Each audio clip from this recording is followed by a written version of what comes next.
नमस्कार, मैं हूं दिव्या और आप देख रहे हैं आंखें न्यूज 24। आइए सबसे पहले नजर डालते हैं आज के मुख्य समाचारों पर।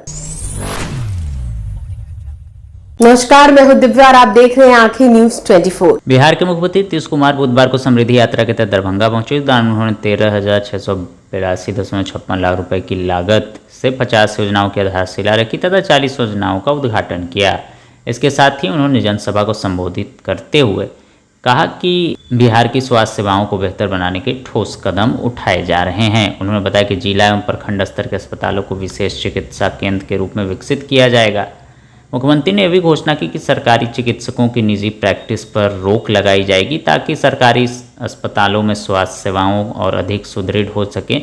इसके अलावा शहरों के विकास के लिए आधारभूत संरचना को मजबूत करने का कार्य भी तेजी से किया जा रहा है। और उन्होंने क्या कुछ कहा, सुनिए इस वीडियो में। स्वास्थ्य सेवाओं को और बेहतर करने के लिए जिला एवं प्रखंड के अस्पतालों को विशेष चिकित्सा केंद्र बनाया जाएगा। राज्य के प्रतिष्ठित निजी अस्पतालों की स्थापना के लिए प्रोत्साहन किया जाएगा। सरकारी चिकित्सकों की निजी प्रैक्टिस पर रोक लगाया जा रहा है। हर प्रकार से सब जगह काम किया जा रहा है। और फिर छठा है मजबूत आधुनिक विस्तार। आधारभूत संरचनाओं को बेहतर किया गया, जिसमें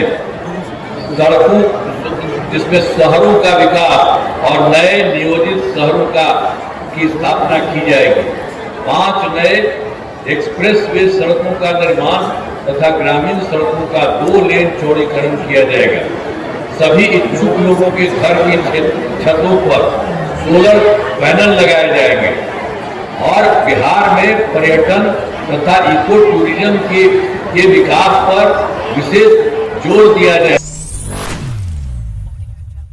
नमस्कार, मैं हूं दिव्या और आप देख रहे हैं आंखें न्यूज 24। बिहार की राजधानी पटना के शंभू गर्ल हॉस्टल की नीट छात्रा की मौत मामला अब दिल्ली में गूंजने लगा है। पूर्णिया से सांसद पप्पू यादव ने बुधवार को संसद भवन परिसर में नीट छात्रा को न्याय दिलाने की मांग को लेकर प्रदर्शन किया। उन्होंने आरोप लगाया कि इस केस में हॉस्टल संचालक से लेकर डॉक्टर और थाना के पुलिस तक की मिलीभगत है। साथ ही मृतक छात्रा के परिवार वालों को लगातार तंग भी किया जा रहा है। उन्होंने इस केस की जांच कर एसआईटी और सीआईडी पर भी बड़ी मछलियों को बचाने का आरोप लगाया है।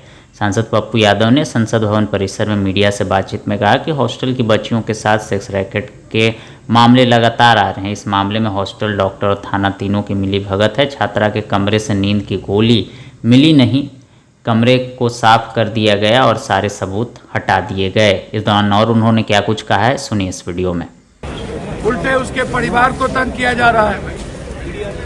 पूरा का पूरा एसआईटी और पूरा का पूरा सीआईडी दोनों मिलकर के बड़ी मछली को बचाने की तैयारी। रुपेश हत्याकांड में जैसे लिपापोती की गई, एक बलात्कार हो तब न, लगातार हॉस्टल और डॉक्टर और थाना, ये तीनों की मिलीभगत। ये लगातार हॉस्टलों के बच्चियों के साथ सेक्स रैकेट के मामले लगातार आ रहे हैं। राज्य सरकार ने बोला है कि न्याय होगा। यह कब तक 20 दिन हो गए। पहले कहा गया बच्चियों के साथ बलात्कार हुआ ही नहीं, कोई टॉर्चर नहीं है, नींद की गोली खा लिया। नींद की गोली कहीं लिया ही नहीं गया, रूम में कुछ मिले ही नहीं, कपड़े साफ कर दिए गए, खून हटा दिए गए। किसके लिए? 9 तारीख को एफआईआर हुआ, 6 तारीख की घटनाएं गई, क्या हुआ? 9 तारीख को एफआईआर क्यों? और उसके बाद जब पीएमसीएच के डॉक्टर ने रिपोर्ट दिया तो उस पर दबाव बनाया गया, फिर उसको डाइवर्ट कर दिया गया एम्स में। Doctor Satish, doctor Sahajanand, doctor Abhishek, आपको क्या शक है? बिल्कुल पीएमसीएच के सुपरिटेंडेंट का दबाव था। इसको शक क्या है इसमें?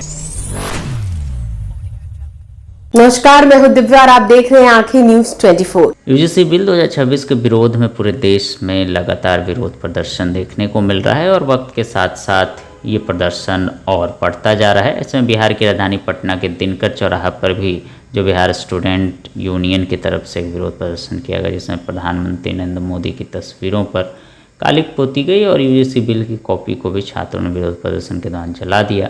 आक्रोशित छात्रों का साथ ही कहना था कि सरकार समानता की बात तो करती है, मगर जो यह बिल लाया गया उसमें कहीं भी समानता दिख नहीं रही है। हम बच्चे हैं और पढ़ने के लिए कॉलेज यूनिवर्सिटी में जाते हैं, ऐसे में यह जो भी लाया गया है वहीं कहीं से भी स्टूडेंट के बीच समानता के अधिकार को नहीं दर्शाता है, बल्कि आपसी एकता में विभेद को दर्शाता है। और इस दौरान छात्रों ने क्या कुछ कहा, सुनिए इस वीडियो में।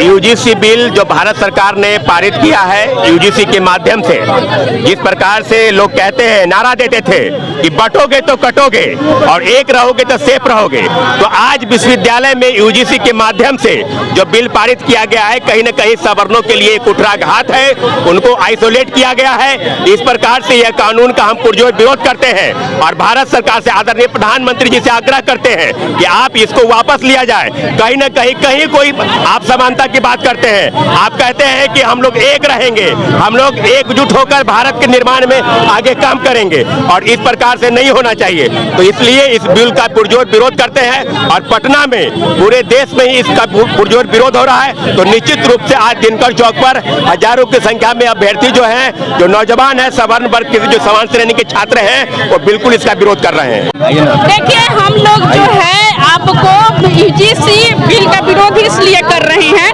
कि जब हम लोग घर से चले थे तो हम लोग कलम की क्रांति उत्पन्न करने के लिए चले थे कि हमारे समाज में हम लोग सुधारेंगे और एजुकेशन सेंटर को जो है ना, वहाँ पर ऐसा चीज माहौल हम लोग को मिलता है जो एक समान हम लोग जीते हैं। लेकिन अब क्या है, सरकार इस बिल को लाकर जो है ना हम लोग क्या असमानता उत्पन्न कर रही है। मान लीजिए अगर किसी स्टूडेंट को किसी कैटेगरी का प्रॉब्लम है तो उससे जो छात्रवृत्ति है, योजना चल रही है, उसको जागरूक करने की जरूरी है, उसको लागू करवाने की जरूरी है, ना कि इस तरह से आप ब्लैक कानून ला रहे हैं। नो दलील, नो अपील, किसी स्टूडेंट का टारगेट कर रहे हैं। इससे क्या है, जो स्टूडेंट एक साथ रह रहे थे, बैठकर ग्रुपिंग करते थे, बैठकर पढ़ाई करते थे, अब वो सब करना बंद कर देंगे। इससे क्या होगा कि जो समाज में जो है ना आपको जो है असमानता उत्पन्न होगी। तो हम चाहेंगे कि ये बिल वापस ले सरकार हर हाल में, क्योंकि सभी एक दूसरे से पीड़ित होते हैं। क्या पुरुष महिला से पीड़ित नहीं है?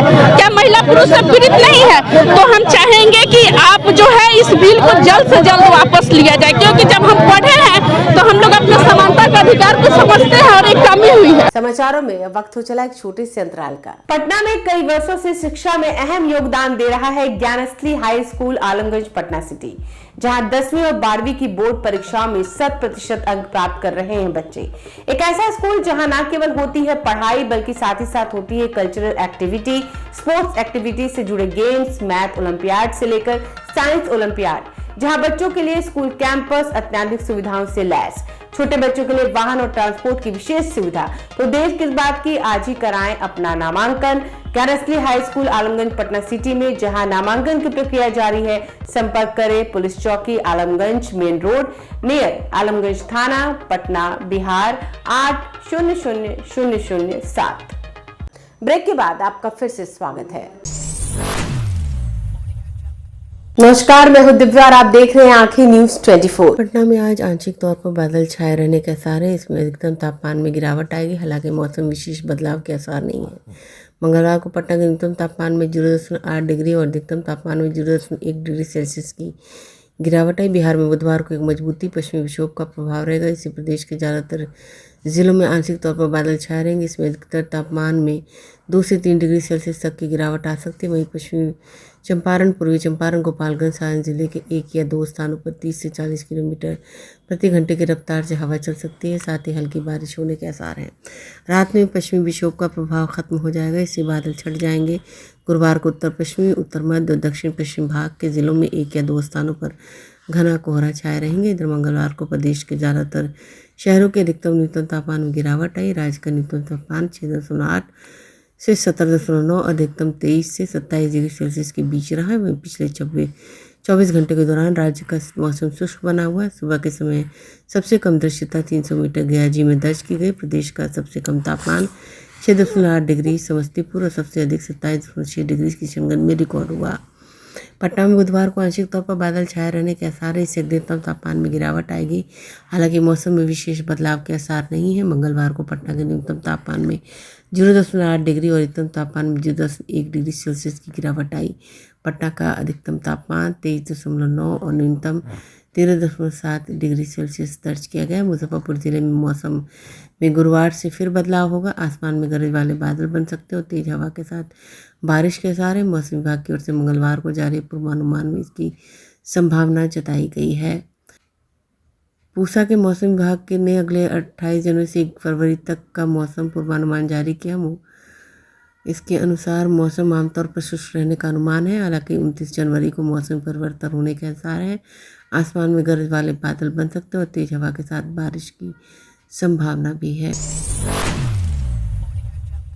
नमस्कार, मैं हूं दिव्या और आप देख रहे हैं आंखें न्यूज 24। बिहार सरकार के निर्देशानुसार प्रत्येक माह के अंतिम बुधवार को आयोजित होने वाली प्रेस वार्ता की कड़ी में आज आपदा प्रबंधन विभाग की ओर से विभागीय उपलब्धियों की जानकारी दी गई। इस अवसर पर आपदा प्रबंधन विभाग के सचिव मोहम्मद गफ्फार ने बताया कि बिहार राज्य आपदा प्रबंधन प्राधिकरण द्वारा राज्य भर में आपदा जोखिम न्यूनीकरण को लेकर व्यापक स्तर पर प्रशिक्षण एवं जन जागरूकता कार्यक्रम चलाए जा रहे हैं। दिव्यांगजनों की आपदा सुरक्षा पर विशेष फोकस दिया गया है। सचिव ने बताया कि दिव्यांगजनों को आपदाओं से सुरक्षित रखने के उद्देश्य से उनके अभिभावकों एवं शिक्षकों के लिए विशेष प्रशिक्षण मॉड्यूल तैयार किया गया है। मालूम होगा पिछले कई सालों से अपना काम कर रहा है, तो आइए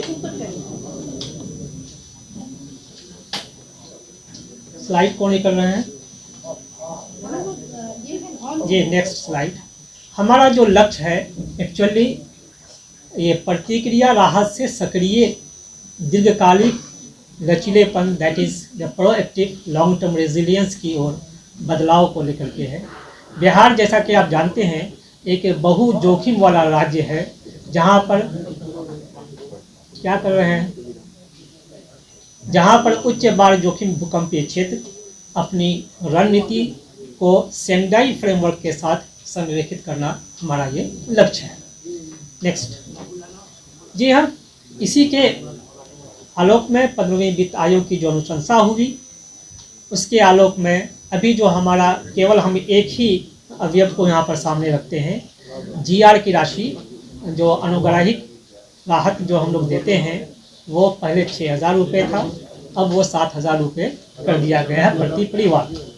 next sir, Sendai framework for disaster risk reduction के मुख्य सिद्धांत के आधार पर बहुविभागीय समन्वय की जाती है सर।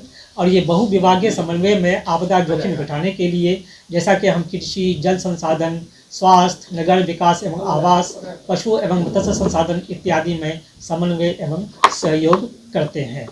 नेक्स्ट, और सहयोग लेते भी हैं। इसी Sendai framework disaster risk reduction के मुख्य सिद्धांत जो हमारा है वो यही है कि बहुविभागीय समन्वय, समुदाय की भागीदारी, विज्ञान, तकनीक एवं नवाचार का उपयोग, स्थानीय से वैश्विक स्तर तक समन्वय कार्यवाही।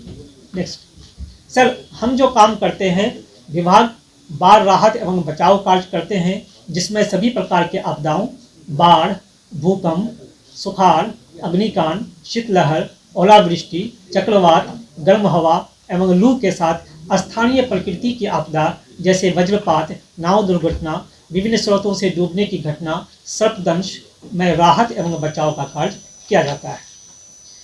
सर, मुख्यमंत्री राहत कोष से हम लोग यहाँ पर बाढ़ आश्रय स्थल का निर्माण कर रहे हैं। राज्य के 10 अति बाढ़ प्रभावित जिलों कटिहार, सीतामढ़ी, पूर्वी चंपारण, पश्चिमी चंपारण, पूर्णिया, किशनगंज, दरभंगा, शिवहर एवं अररिया के साथ मधुबनी जिले में 100 अस्थायी बाढ़ आश्रय स्थलों का निर्माण किया जा रहा है, जिसमें से हम लोगों ने 96 पूरे कर लिए हैं, 96 और 4 अभी निर्माणाधीन है, कार्य प्रगति पर है। नेक्स्ट सर, हमारे 17 जिलों में डिस्ट्रिक्ट इमरजेंसी रेस्पॉन्स फैसिलिटी कम ट्रेनिंग सेंटर हम बना रहे हैं। 17 जिलों में 15 भवन हमारे। अगर आपने अभी तक हमारे चैनल को सब्सक्राइब नहीं किया है तो हमारे चैनल को जल्द से जल्द सब्सक्राइब करें, लाइक करें और शेयर करें। देश और दुनिया की तमाम खबरों को देखने के लिए लगातार देखते रहें आंखें न्यूज़ 24।